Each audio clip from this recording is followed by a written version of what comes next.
여러분, 오늘 본문에 애통하는 자는 복이 있다, 그들이 위로를 받을 것이다 그랬는데, 어찌 그것이 우리가 현실적으로 적용할 수 있는 말이란 말입니까? 어찌 애가 타는데, 어찌 해달픈데, 어찌 애가 끊어지는데 그것이 복이 될 수 있고, 어찌 거기에 어떤 위로가 있을 수 있겠습니까? 그럼에도 불구하고 삶의 신비는 참 묘하죠. 그 애통함 자체에도 복이 있습니다. 위로가 있습니다.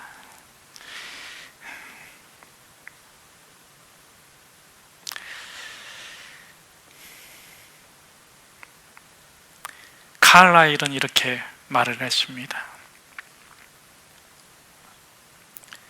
목표를 갖고, 목적을 갖고 걸어가는 사람에게 있어서는, 목적을 갖고 길을 걷는 사람에게 있어서는 아무리 험악한 길일지라도 앞으로 나아가게 한다. 하지만 아무런 목적 없이 길을 걷는 사람은 아무리 순탄한 길일지라도 앞으로 나아가지 못하고 머뭇거린다. 정말 애달퍼요. 정말 내가 끊어지는 고통 가운데 어떻게 할 수 없어요. 그런데 그때도 참으로 바라는 것이 있다면 어떻게 하겠습니까? 그 참으로 바라는 것이 그 고통 가운데서도 위로가 됩니다. 복이 됩니다. 열왕기상 3장 6절 말씀에 보면 솔로몬의 재판의 이야기가 나옵니다. 창기 둘이 있었습니다. 비슷한 시기에 아기를 가졌고 비슷한 시기에 해산을 해서 비슷한 시기에 아이 둘을 서로 낳았습니다. 하나씩 잠잘 때마다 팔에다 두고 잡니다. 그 아이는 어미의 젖을 먹고 그저 그 어미 품에서 천국을 누리겠지요. 그런데 어느 날 한 창기가 일어나 보니까 자기 팔을 베고 자던 그 아기가 죽었어요. 어머, 이를 어쩌나. 애통해야 되는데 이 어미는 애통하지 않습니다. 그저 한번 죽은 아기를 이렇게 보더니 다른 창기의 품에 있는 아기를 한번 쳐다봅니다. 그리고 바꿔요.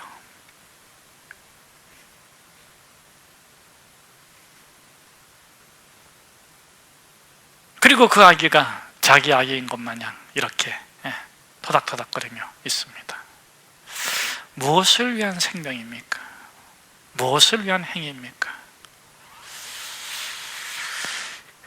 반대편에 있던 창기가 눈을 떠보니까 아기가 안 움직여요. 얘야 안 움직여요. 보니까 죽었어요. 애가 끊어지듯 슬픈데 차마 이루 말할 수가 없습니다. 고통스럽습니다. 근데 가만히 보니까 이상하네. 내 애기가 아닌 것 같아요. 그래서 불현듯 다른 창기 품에 있는 아이를 봤더니 그 아이가 내 아이예요. 돌려달라고 못 준다고. 그래서 결국 솔로몬 앞에까지 왔습니다. 솔로몬이 그 이야기를 듣고 어떻게 판결을 합니까? 1차 테스트 판결. 1차 테스트 판결은 칼을 가져와 가지고 반을 탁 나눠 가지고 그렇게 머리끄댕이 잡고 싸우지 말고 똑같이 나눠 가져라. 그 판결을 들었을 적에 정말 애가 끊어지듯 아픈 사람은, 그 산 자식의 친엄마는 그 애가 끊어지는 그 아픔 가운데서도 참된 걸 딱 붙잡습니다. 누구를 위한 자식입니까? 애미를 위한 자식입니까? 아비를 위한 자식입니까? 아니면 자식을 위해서 애미가 있고 자식을 위해서 아비가 있는 것 아니겠습니까? 그래, 어쩌면 그 창기들에게 있어서 그 애기들은 자기의 그 비련하고 비천하고 깨어진 삶의 유일한 위로였을지 몰라요. 죽은 아이를 그냥 아무렇지도 않게 다른 여인의 품에 안기고 산 아기를 자기 아기라고 주장하는 여자는 아직도 그 욕정, 그 욕망, 그 집착, 그 애착을 버리지 못하고 자기를 위한 도구로서, 자기를 위한 것으로서 그 아기를 주장하는 것밖에 없습니다. 그런데 진정 애끓는 아픔을 겪고 있는 이 산 아기의 엄마는 내가 잘못했습니다. 내가 범죄를 저질렀습니다. 내가 가짜입니다. 진짜는 저 어미니까 이 아기를 주십시오. 때로 우리의 삶에 애끓는 애달픈 아픔이 우리를 뒤흔들 때가 있어요. 여러분, 그때도 우리가 꼭 붙잡아야 될 것이 무엇입니까? 거짓입니까? 참입니까? 욕구나 욕망입니까? 아니면 진리입니까? 그렇게 딱 참된 것을 붙잡을 때 자기가 가짜가 되는 것, 자기가 모욕받는 것, 자기가 더러운 창기에서 더 더러운 뭐가 되는 것이 더 이상 마음에 짐도 안 되고 부끄러움도 안 돼요. 딱 붙잡습니다. 내가 가짜입니다. 이 산자의 아기의 엄마가 저입니다. 저에게 주십시오. 그 순간 참 이상하죠. 분명 그 여인은 이 세상에 감당할 수 없는, 이 세상에 줄 수도 없는 진정한 평강, 참 의로움 가운데 위로받습니다. 그래, 내가 잘한 거야. 그래, 내가 옳은 편을 선택한 거야. 그리고 그 여인의 마음은 그 무엇도 무너뜨리지 못합니다. 왜일까요? 참된 길을 걷기 때문입니다. 두 번째로 우리가 기억해야 될 사건은 다윗의 사건이죠. 시글락의 사건입니다. 다윗이 가장 땅바닥에 떨어졌을 때는 아기스에게 가서 화친을 청하고 침을 질질 흘릴 때죠. 아기스는 블레셋 사람입니다. 블레셋 왕입니다. 이스라엘과 철천지 원수인데 하도 사울이 쥐잡듯이 잡으니까 블레셋 땅으로 가서 아기스에게 가서 자기 안전을 이렇게 의탁해요. 그런데 다윗이 누굽니까? 골리앗을 때려잡았거든요. 호랑이거든요. 집에 들였거든요. 그래, 분위기가 심상치가 않습니다. 그때 다윗이 그것을 눈치채고 대문에서 침을 질질 흘리고 어기적 바보짓을 합니다. 멍청한 짓을 합니다. 그것을 보고 이제 이 아기스가 안심을 하고 다윗을 받아들여요. 여러분, 다윗이 왜 그렇게 합니까? 자기를 위해서 그렇습니까? 자기를 따라온 400명, 500명, 600명의 군대와 가솔들을 위해서.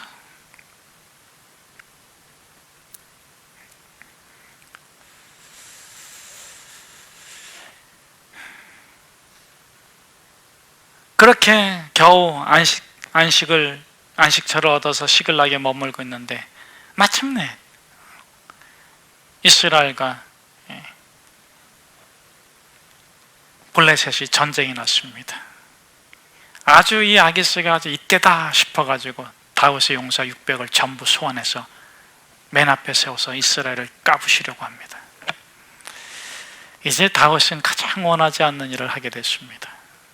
자기의 형제, 믿음의 동족을 칼로 죽여야 되는, 가장 원치 않는 앞잡이가 되어야 되는 자리에 서 있습니다. 그렇지만 어떡합니까? 그 앞에 서 있는데, 그런데 참 묘하죠. 여러분, 하나님께서는 우리가 상상할 수 없는 방법으로 우리를 도우십니다. 그 아기스 왕의 부하 대장들이 다윗을 시기해가지고 다윗을 어떻게 믿냐고, 걱정하지 말라고, 이제까지 다윗이 이렇게 했노라고, 그래도 못 믿겠다 해서 아기스가 결단을 내립니다. 돌아가라. 정말 정말 너무나도 다행스러운 순간입니다. 예. 어느 때는 그렇게 애끄는 순간에 아무것도 할 수 없지만 그저 처분만을 바라고 있을 텐데, 여러분, 결코 여러분을 처분하는 건 세상이 아닙니다. 세상의 권세가 아닙니다. 세상 속에서 역사하시는 하나님께서 여러분들을 결정해 주시는 것입니다. 자, 그렇게 애끓는 상황에서 다시 큰 기쁨으로 시글락에 왔어요. 그런데 어떻게 된 일입니까? 아무것도 남아있지 않아요. 이 600명의 군사들이 아주 그냥 하늘을 찌르면서 웁니다. 애가 끊어지듯이 웁니다. 광야 생활하는 것도 좋고 적에게 포로 잡혀 있는 것도 좋은데 이 가족을 위해서 그렇게 했는데 가족이 없어요. 얼마나 그 분노가 극에 달했던지 돌을 들어가지고 다윗을 쳐 죽이려고 합니다.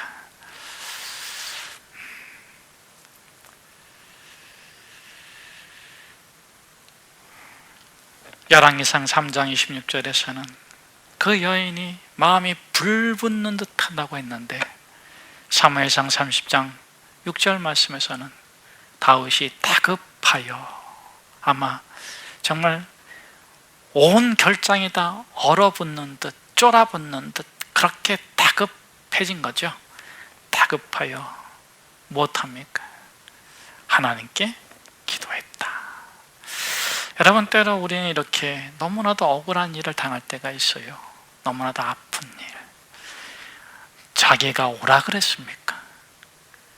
자기가 보호해 준다고 했습니까?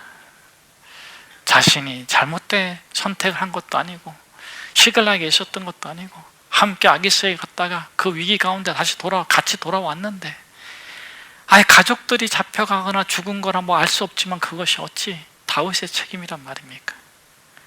그런데도 그렇게 생사고락을 같이 하고 함께 죽고 함께 살겠다고 온 자들이 돌을 들어서 다윗을 치려고 해요. 그게 뭡니까? 그게 현실입니다.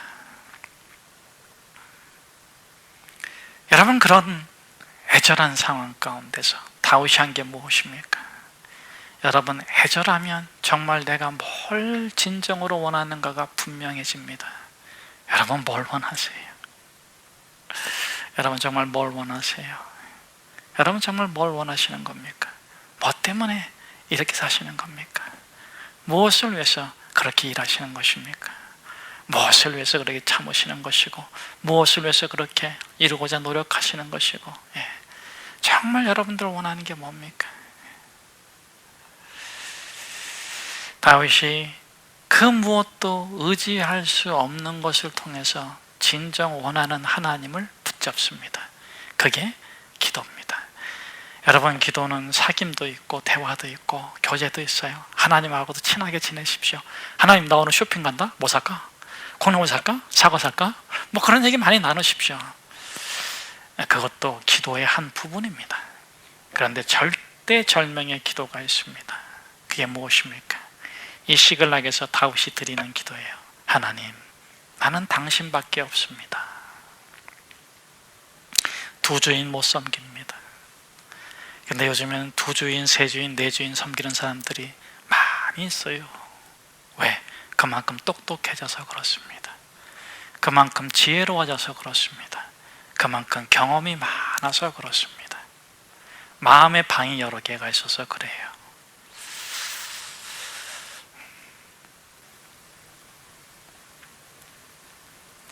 다윗이 그 절대절명의 위기 앞에서 하나님을 딱 붙잡고 간절히 기도해서 하나님께 기도했던 하나님께서 용기를 주십니다. 그래서 이렇게 외치는 겁니다. 시신이 없지 않냐? 송장이 없지 않냐? 죽은 것은 아니지 않냐? 다 포로로 잡혀갔으니 우리가 가서 찾아오자. 여러분, 그때 다윗이 어떤 마음이 들었을까요? 어떤 용기일까요?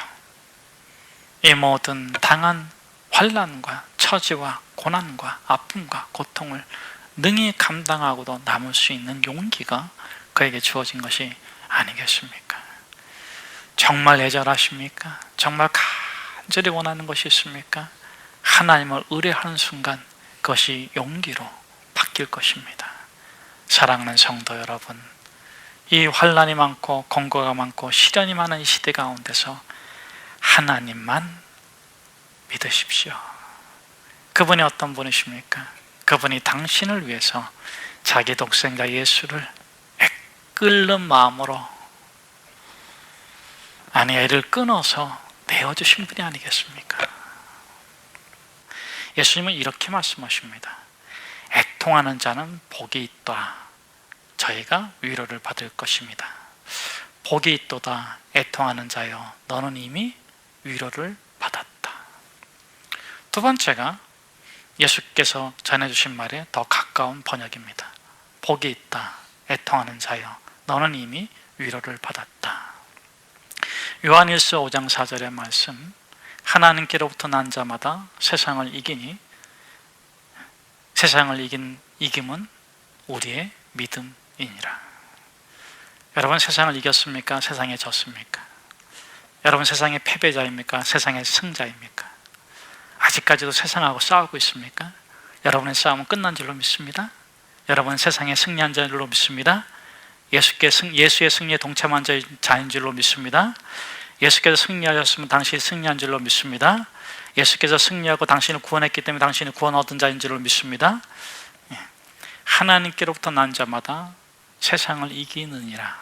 세상을 이기는 것은 이것이니 곧 우리의 믿음이다. 여러분, 요한복음 16장 33절의 말씀에 보면은 이렇게 예수님께서 친히 또 말씀해 주시죠. 너희가 세상에서 환난을 당하나 담대하라. 내가 세상을 이겼노라. 여러분, 세상을 이겼다는 그 믿음 가운데 한번 이렇게 서보십시오. 그러면 승패에 집착하지 아니하고 양심의 승리를 따라 걸어가게 됩니다. 세상이 왜 이렇게 지저분합니까? 세상이 왜 이렇게 욕됩니까? 참된 승리를 얻은 그것을 알지 못하기에, 그러기에 이 난장판의 세상이 계속 반복되는 거예요. 그러나 순전한 그리스도인들, 예수 그리스도를 신뢰함으로 승리에 동참한 자들이 나타나면 어떻게 되겠습니까? 그들이 이미 얻은 승리를 선포하고 살아가면 어떻게 되겠습니까? 1953년 에드먼드 힐러리가 8,884m 에베레스트 산을 정복할 적에 누구와 함께 정복합니까? 359명의 셰파와 함께 갔고 10톤의 무게를 들고 가죠. 텐진 노르가이가 마지막까지 이 힐러리와 함께 동행을 하는데, 그들이 정상에 올라가서 이렇게 발표를 했습니다.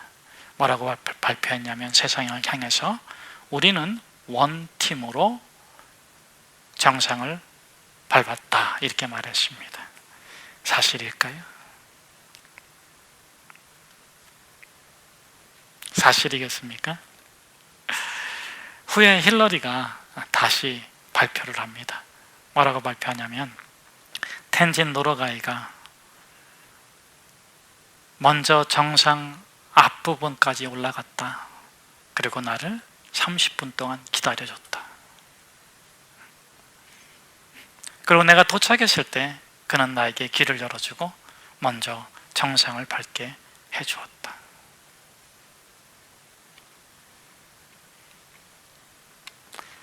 누가 그 정상에 먼저 올라간 사람입니까? 여러분, 이 에드먼드 힐러리는 양심의 패배자가 되지 않았습니다. 그런 양심의 승리가 됐습니다.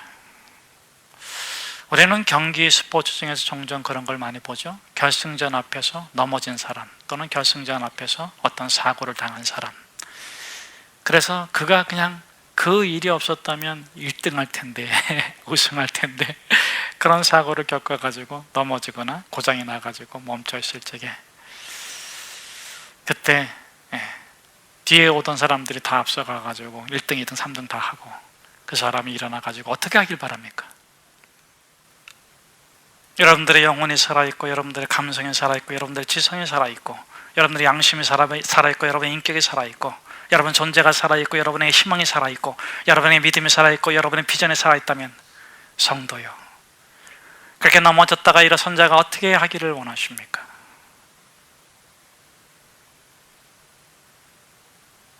그래서 그가 일어나가지고 계속 걸어서 꼴찌가 됐든 몇 등이 됐든 들어갈 때까지, 여러분 그 사건을 보고 있는 현장에 있는 군중들은 자리를 떠나지 않습니다. 그리고 그가 마지막 결승점을 통과했을 적에 우리와 같은 박수를 보냅니다.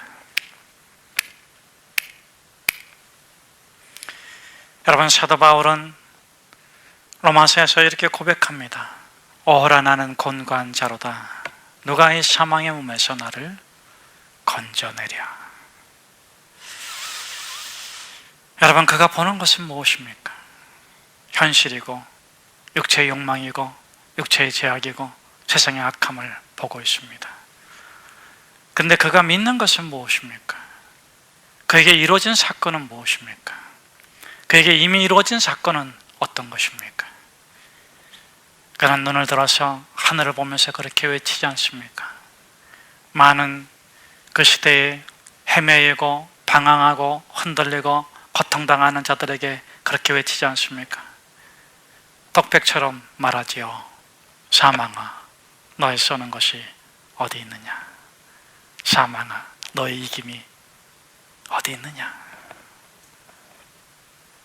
오호라 나는 곤고한 자로다. 누가 이 사망의 몸에서 나를 건져내랴.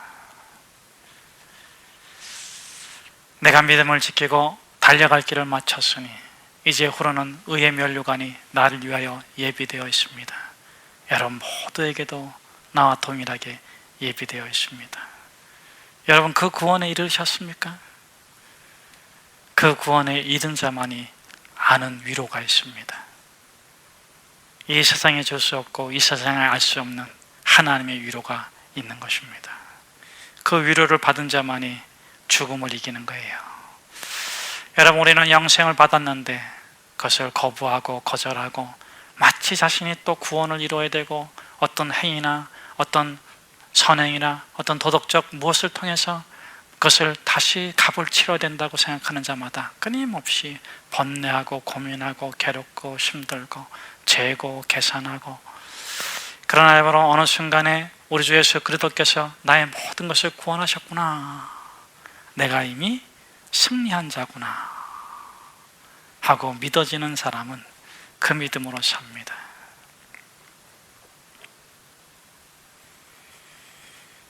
오호라 나는 곤고한 사람이로다. 누가 이 사망의 몸에서 나를 건져내랴. 그러나 우리 주 예수 그리스도로 말미암아 하나님께 감사하노라. 환난이나 핍박이나 공고나 위협이나 칼이나 세상의 권세나 높음이나 깊음이나 낮음이 그 어떤 것도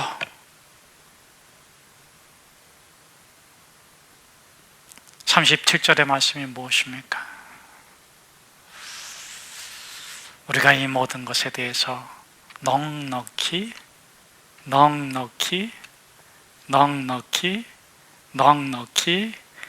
여러분들은 이기느라 하셔야죠.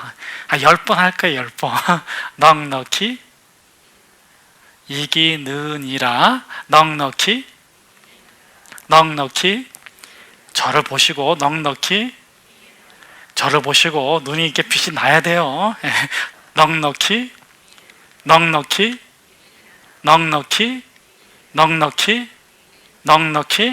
할렐루야.